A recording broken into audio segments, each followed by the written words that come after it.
নমস্কার সবাইকে। একটা ইম্পোর্টেন্ট মেসেজ এই ভিডিওটা দেওয়ার জন্য করা হচ্ছে দেওয়ার জন্য। বিকজ আমাদের ক্রিস্টালের সাথে যেই জিনিসগুলো করতে হবে সব ক্লায়েন্টসদের, এটা আমি বলে দেই ফোনে, তাও আমি সবাইকে বলছি যে যখন ক্রিস্টালগুলো তোমরা হাতে পাবে, যদি সকালবেলা যখন পুজো দেবে, একটা বাটিতে জল নিয়ে ক্রিস্টালগুলো রাখবে। জল, গঙ্গা জল বা সল্ট ওয়াটার। তো ওই ৩ টে জিনিস যদি থাকে, নাহলে তোমাদের কাছে যদি গঙ্গা জল নাও থাকে, keep it in normal water. ঠাকুরের টেম্পল বা তোমাদের যেই ঘরের আসন আছে ওখানে রেখে পুজোর যেই রিচুয়ালসগুলো তোমরা ডেইলি করো সব করবে। করার পর ক্রিস্টালগুলো জল থেকে তুলে সান রেইসে 40 minutes minimum, 30 to 40 minutes minimum রাখবেই। তারপর সবাই, ছেলে হোক মেয়ে হোক, সবাই লেফট হ্যান্ডে জিনিসটা পড়বে।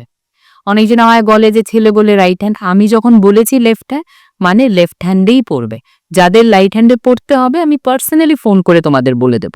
Smile always and love others.